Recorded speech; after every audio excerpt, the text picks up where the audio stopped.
Karibu katika Samdizo Simulizi. Hii leo tunaendelea na simulizi inaitwa Binti Merinda. Sehemu iliyopita tuliishia pale ambapo Merinda alipata ndoto iliyomkumbusha siri ya wazazi wake na akaanza safari ya kurejea kwenye shamba lao la zamani. Sasa simulizi linaendelea. Asubuhi ilipambazuka, Merinda alikuwa tayari njiani. Hakukuwa na nauli, hakukuwa na chakula, hakukuwa na mtu wa kumsaidia. Lakini kulikuwa na kitu kilichokuwa kikimsukuma mbele, tumaini. Alitembea kwa miguu kwa umbali mrefu. Miguu yake ilichoka, vumbi lilimjaa mwilini, jua lilimuunguza, lakini hakusimama. Kila hatua aliyopiga ilibeba kumbukumbu ya wazazi wake na sauti ya mama yake iliyokuwa ikimwita ndani ya ndoto. Njiani alipitia watu waliompuuza, wengine waliomwangalia kwa dharau, na wachache waliompa maji ya kunywa. Lakini hakuruhusu kitu chochote kimrudishe nyuma. Alikuwa na lengo moja tu, kufika kwenye shamba lao. Baada ya siku kadhaa za safari ya uchovu na njaa, hatimaye alifika. Alisimama mbele ya ardhi ile ile aliyocheza akiwa mtoto. Lakini sasa kila kitu kilikuwa kimenyauka, sio tu mimea, bali hata kumbukumbu zake zilikuwa zimejaa maumivu. Alitembea taratibu, macho yake yakitafuta hadi alipoiona mti wa mchungwa. Moyo wake ulianza kupiga kwa nguvu. Alikaribia polepole, mikono yake ikitetemeka. Alisimama pale kwa muda, kana kwamba anaomba ruhusa kutoka kwa wazazi wake waliokuwa hawapo tena. Kisha akapiga magoti. Akaanza kuchimba kwa mikono yake mitupu. Udongo ulikuwa mgumu, kucha zake zilianza kuumia, lakini hakusimama. Alikuwa analia huku akichimba, machozi yakidondoka kwenye udongo. Mama, baba, naomba isiwe ndoto tu, alinong'ona. Dakika ziligeuka saa hadi ghafla. Mikono yake iligusa kitu kigumu. Alisimama kidogo, akihema kwa nguvu. Kisha akachimba zaidi, na hapo ndipo alipoona sanduku. Moyo wake ulisimama kwa sekunde. Hakuamini macho yake. Alilivuta polepole, akilitoa ardhini. Lilikuwa limejaa vumbi na alama za muda, lakini bado lilikuwa imara. Machozi yalianza kumtoka kwa wingi. Mungu wangu, alilia. Kwa mikono inayotetemeka alifungua sanduku lile. Ndani yake kulikuwa na bahasha kadhaa na vifurushi vya fedha vilivyofungwa vizuri. Alivichukua kwa mshangao. Alipofungua moja ya bahasha, aliona hati za nyumba 3. Kisha akahesabu fedha kwa macho yasiyoamini, milioni 400. Merinda alianguka chini kwa magoti. Alilia kwa sauti. Lakini si kilio cha huzuni, ilikuwa ni kilio cha mtu aliyekuwa amepitia giza refu na hatimaye kuona mwanga. Mama, haukuniacha, baba, asanteni, alisema huku akitetemeka. Kwa mara ya kwanza baada ya muda mrefu, alijihisi kuwa na nguvu tena. Lakini Merinda hakuwa mjinga. Alijua fedha bila mpango zinaweza kuleta matatizo zaidi.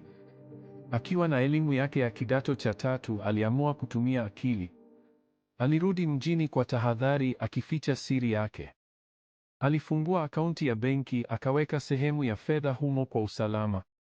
Hakutaka tena maisha yake yawe mikononi mwa wengine. Kisha akachukua hatua nyingine kubwa. Aliamua kwenda mahakamani kudai haki yake juu ya zile nyumba 3. Siku hiyo alivaa kwa heshima ndogo aliyoweza, moyo wake ukiwa na mchanganyiko wa hofu na matumaini. Alipoingia ndani ya ofisi ya mwanasheria aliyepangiwa kusaidia kesi yake, alisimama ghafla.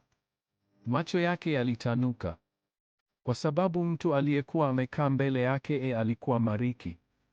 Kimya kilitawala kwa sekunde chache. Merinda, Mariki aliita kwa mshangao na furaha iliyochanganyika. Macho ya Merinda yalijaa machozi tena. Hakujua aanzie wapi. Mariki alisimama, akamsogelea. Kwa nini uliondoka bila kuniambia? Nilikuwa nakutafuta kila mahali. Sauti yake ilikuwa imejaa maumivu ya kweli.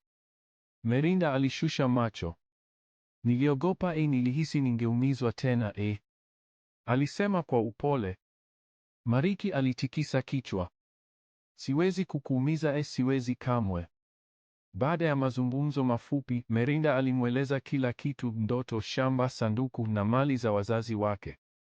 Mariki alimsikiliza kwa makini, lakini safari hii hakuwa tu kijana mwenye huruma. Alikuwa mwanasheria. Alimsaidia kufungua kesi dhidi ya ndugu waliokuwa wamemnyang'anya mali. Kwa ushahidi wa hati zile na msaada wa kisheria, kesi iliendelea kwa kasi. Na hatimaye haki ilipatikana. Merinda alipata mali zake zote. Ilikuwa ni siku ambayo alilia tena, lakini safari hii machozi yake yalikuwa ya ushindi. Aliamua kupangisha nyumba mbili na ikaishi kwenye moja. Maisha yake yakaanza upya.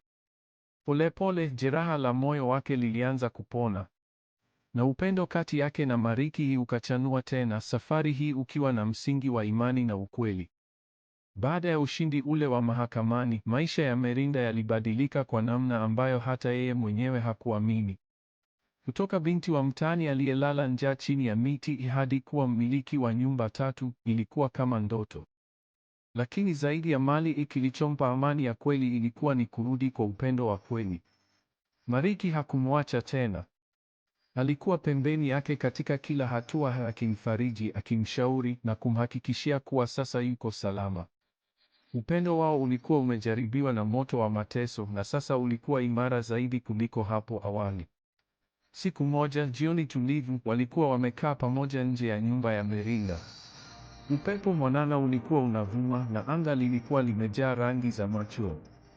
Mariki alimshika mkono Merinda taratibu. Merinda, nimepitia mengi na wewe.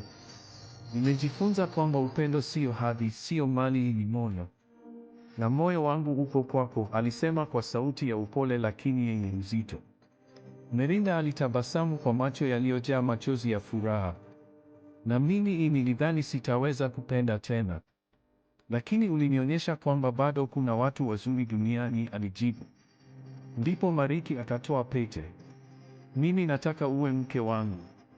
Si kwa sababu ya mali ulionayo, bali kwa sababu ya mtu niliye naye ndani yake. Merinda alilia. Lakini safari hii ilikuwa ni kilio cha furaha ya kweli. Ndiyo, alisema kwa sauti ya chini. Na hapo safari mpya ya maisha yao ilianza. Miezi michache baadaye, maandalizi ya harusi yalifanyika. Ilikuwa ni siku ya kipekee, siku ambayo Merinda hakuwahi kufikiria angeiona. Alivaa gauni jeupe, akionekana kama mtu mpya kabisa. Hakukuwa tena na alama za mateso usoni mwake, zilikuwa zimefunikwa na tabasamu la amani. Lakini kabla ya ndoa kufungwa, kulikuja ukweli ambao ulifunga sura ya mateso yake ya zamani. Baba wa Mariki aliyekuwa ameumia alikuwa amepona kabisa. Na baada ya uchunguzi wa kina kufanyika, ukweli ulijulikana. Rachel ndiye aliyekuwa ameweka kipande cha kioo kwenye chakula. Alikamatwa na kufikishwa mbele ya sheria. Alipokabiliwa na ushahidi, alikiri kuwa alifanya hivyo kwa wivu na tamaa ya kumpata Mariki kwa gharama yoyote. Kwamba alikuwa tayari kumwangamiza Merinda ili achukue nafasi yake. Habari hiyo iliwagusa sana wazazi wa Mariki. Waligundua kosa lao kubwa. Siku ya harusi ilipofika, kanisa lilijaa watu. Wageni walikaa kimya wakisubiri tukio hilo takatifu. Na kabla ya wachumba kuapishwa, mama na baba wa Mariki waliinuka. Walitembea polepole kuelekea madhabahuni. Kila mtu aliwashangaa. Mama Mariki alichukua kipaza sauti, machozi yakimtoka. Leo tunasimama hapa si kama wazazi tu, bali kama watu waliokosea, alianza kusema. Ukumbi wote ukawa kimya. Tulimdharau Merinda kwa sababu ya hali yake, tukasahau kwamba moyo wa mtu haupimwi kwa mali wala elimu yake. Tulitaka mtoto wetu awe binti wa kisomi, bila kujua kwamba tuliyemchagua alikuwa na moyo wa chuki na tamaa. Aligeuka kumwangalia Merinda. Tunakuomba utusamehe. Machozi ya Merinda yalitiririka. Alisogea mbele na kuwashika mikono. Na wasamehe, alisema kwa unyenyekevu. Ilikuwa ni momenti ya kugusa mioyo ya kila mtu aliyekuwepo pale. Ndipo ndoa yao ikafungwa. Kwa shangwe, vigelegele na machozi ya furaha. Miaka ilipita. Merinda aliendelea na maisha yake, akihakikisha kuwa anawasaidia watoto yatima na wasichana wanaopitia mateso kama aliyopitia yeye. Alifungua kituo kidogo cha kuwasaidia, akiamini hakuna mtoto anayepaswa kupitia yale aliyopitia. Na kila alipokaa kimya, alikumbuka safari yake kutoka giza mpaka mwanga. Mafunzo ya simulizi hii: usimdharau mtu kwa hali yake ya maisha, huwezi kujua kesho yake. Wivu na tamaa vinaweza kuharibu maisha ya watu wengi. Subira na imani vinaweza kukupeleka mbali hata kama unapitia mateso makubwa. Na zaidi ya yote, upendo wa kweli hauchagui hadhi wala mali. Asanteni kwa kusikiliza Samdizo Simulizi. Jiandaeni kwa simulizi nyingine kali zaidi, yenye hisia, mafundisho na simulizi zitakazogusa mioyo yenu. Hii ndiyo ilikuwa Binti Merinda.